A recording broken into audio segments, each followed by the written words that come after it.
Great performance by our team today. I thought we were clicking on all cylinders against a good team that can give you a lot of problems with their tempo offense. And from the start, I think our guys had great focus, had great energy, came out and had a couple of big plays offensively. The big play to Shep against the pressure, and then a big run by Lance, and big interception then by Jabril, and then another punt return. Some of the explosive plays then with Shep kind of got us onto a great start, and they did some nice things tempo-wise offensively to get us on our heels a little bit in the first half, and then they blitzed us just relentlessly from really the second quarter on, and did some good things, but we were able to crease them for some big runs when we caught them in the blitz and stuff. So I tell our guys every week, what you did last week in the Valley has no bearing on what you do next week.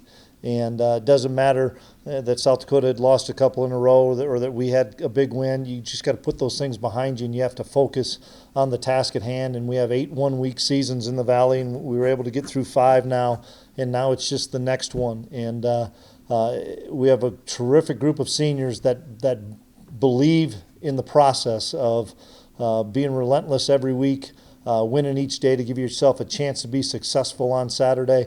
And that's a great group of seniors that are tremendous leaders and tremendous players. So open up for questions. Chris, you saw Brock Jensen up close. Easton passed him for career touchdown passes today. What can you say about your quarterback? Just another great performance by, I think, the best player in FCS. I'm convinced of that, and there's a lot of other guys that are probably well-deserving, and their head coach would say the same thing. But watching how he's prepared every game and watching how he handles all adversity, he's just a phenomenal football player that I hope everybody appreciates just watching him operate, because it's a lot of fun, whether he's throwing it, whether he's running it, even changing the play at the line of scrimmage, which he has done, has been phenomenal.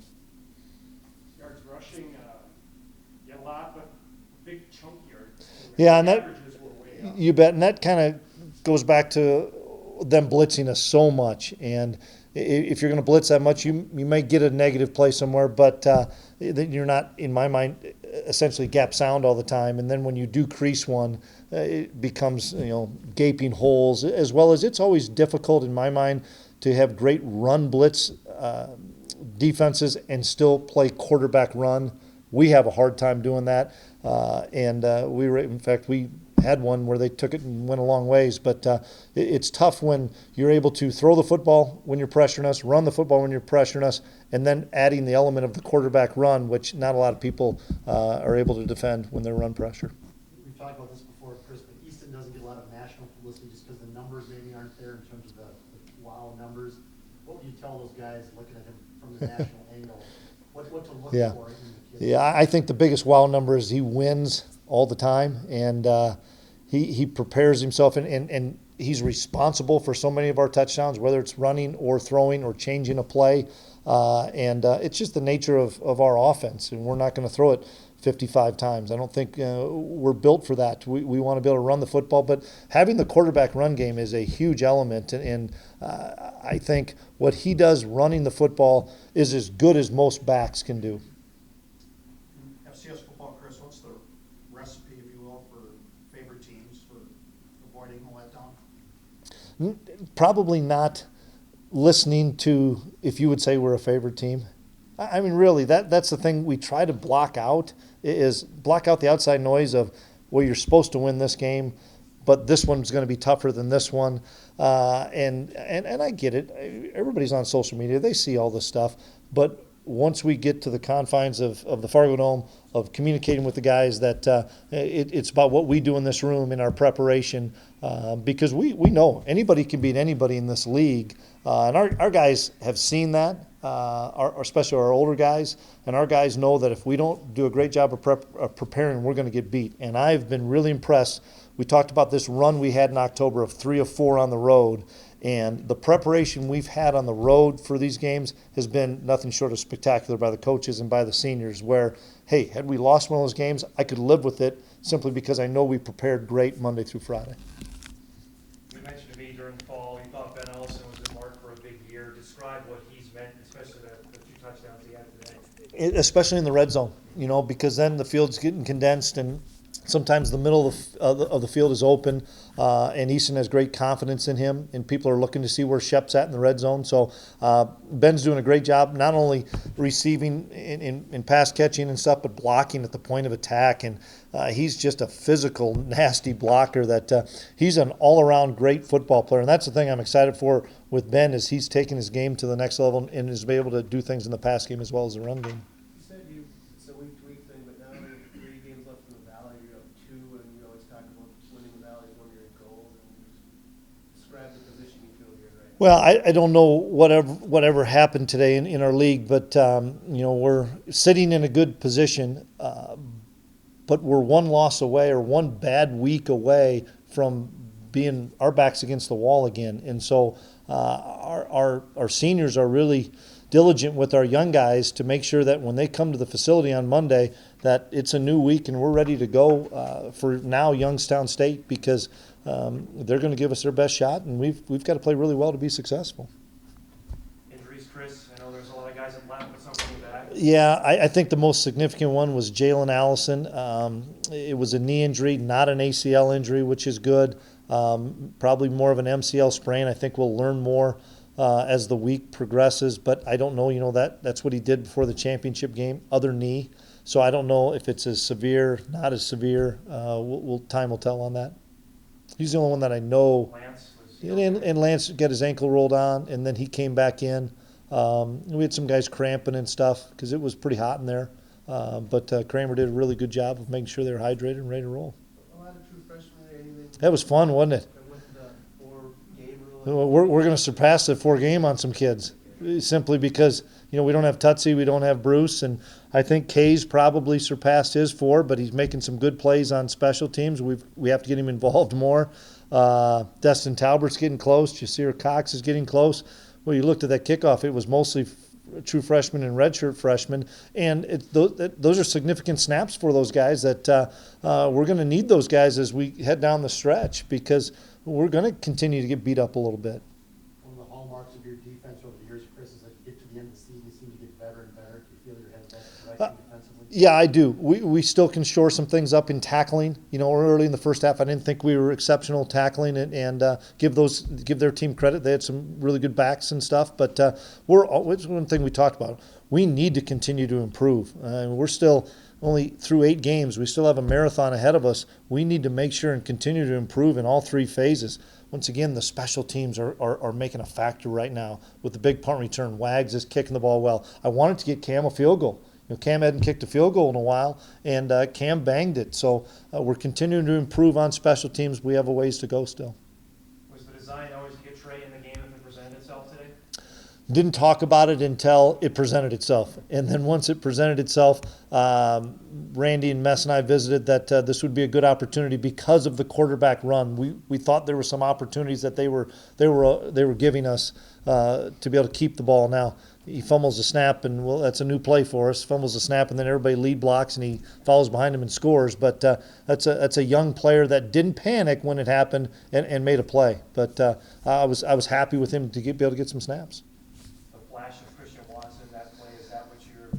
Absolutely. That was great. And I'm excited for him because most of the time it's just confidence and making a play that will maybe give that kid a lot more confidence to say, you know what, I can play at this level. And Easton threw it up, and the kid made a great play. And we're going to need Christian down the stretch. I think he's a terrific talent that is just continuing to improve.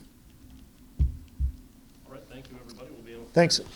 The NDSU school record for touchdown passes, can you just reflect on what that means to you? Means I've been really fortunate to play a lot of football here, and that's something I don't take for granted. I recognize how special it is to be a part of this program every day, and it's so much fun showing up, Monday afternoon, and guys turn the page and are ready to go, and it's been that way, since I got here and long before that. So, feel really fortunate, a lot of fun memories, and excited to see what the next few weeks look like for us. What's a recipe, Easton, for no letdowns from week to week? How do you guys do that? We talk about it all the time. Number one, what you did the week before has no bearing on what you do the next week, regardless of who you're playing. And in this league, you better show up, and if you don't, you'll get beat.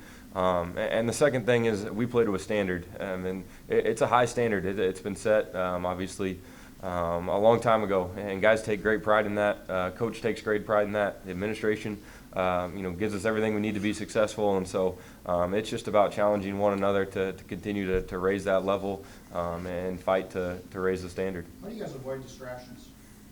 Outside, social media, all that stuff? Yeah, you just focus on your job, and you don't let the outside stuff affect you, because as soon as you let up a little bit, you're not going to win football games. And it's small stuff. We talk about all the time: going to class, getting your meals, stuff like that. The Coach Kramer talks about us, being on time to lift. Little things like that are really important, and we take great pride in the details.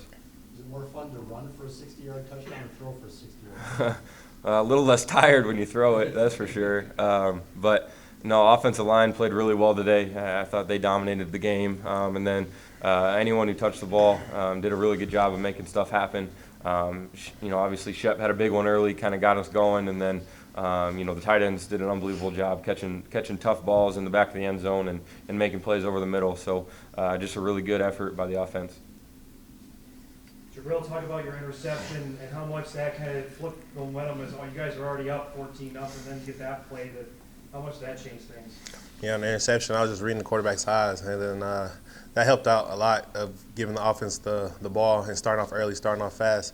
I know we held their offense to a couple 3-and-outs, so it helped put points on the board for the offense going up 21-0 early. How much for you guys, especially we hear all about how fast, how up-tempo they are, to force a couple 3-and-outs early on to kind of they couldn't get anything going? Yeah, that was huge for us. I think that changed up their kind of game plan and trying to be up-tempo, so that helped out in stopping them early and making them switch up some things.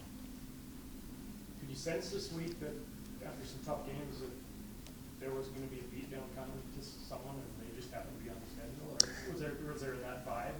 Yeah, and I know on defense we go in every week trying to do our best against every opponent. So this one we just came out and just did our job, and unfortunately it put 59 points on the board with offense. Ben, describe being available in the red zone. That's kind of been your MO this season, to be a target for Easton down there. Why have you been so successful inside the 20? Just comes down to making the play and making the most of opportunities that present themselves. Easton throws pretty good ball, so just doing the best that I can within the offense. What do these seniors do, Ben? That Klieman was talking about it, how they lead and things like that. What do they do? I think they're just invested. They're invested in the program. They have been for a while, and they know what it takes to win. They've been a part of a lot of winning teams, and so just being invested in leading like the coaches do. They do a really good job with the younger guys. There's a lot of true freshmen playing out there with these older guys, and so just taking them under their wings in a positive way is really something that they do well.